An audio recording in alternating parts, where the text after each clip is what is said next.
माझ्या गरोदर गर्लफ्रेंडने मला फक्त त्रास देण्यासाठी तिचा आणि तिच्या माजी प्रियकराचा एक व्हिडिओ दाखवला.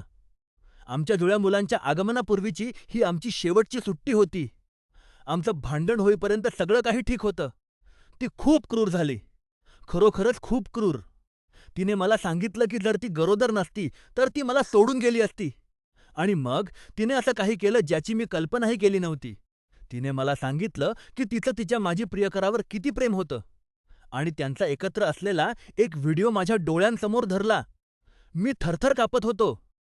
माझ्या प्रत्येक जुन्या रिलेशनशिपमध्ये माझ्यासोबत फसवणूक झाली होती, त्यामुळे या गोष्टीने मला पूर्णपणे तोडून टाकलं. 1 तासानंतर तिने माफी मागितली. ती म्हणाली की तो व्हिडिओ फक्त एका डिलीट केलेल्या फोल्डरमध्ये होता. आम्ही या गोष्टीला विसरून पुढे जाण्याचा प्रयत्न केला. आम्ही डिनरला गेलो. आम्ही बाळांच्या प्रॅम्प्सची खरेदी केली. पण माझ्या डोळ्यांसमोरून तो 3 सेकंदांचा व्हिडिओ जात नव्हता. प्रत्येक वेळी जेव्हा ती मला स्पर्श करण्याचा प्रयत्न करायची, तेव्हा ती प्रतिमा पुन्हा माझ्या डोक्यात यायची. शॉवरमध्ये असताना, दात घासताना, अगदी बेडवर झोपलेले असताना सुद्धा. मला खूप घृणा वाटत होती.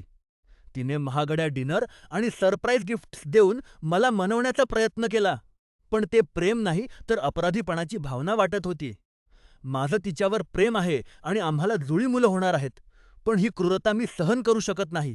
आता मला असं वाटतंय की फक्त को पेरेंटिंग हाच एकमेव पर्याय उरला आहे का?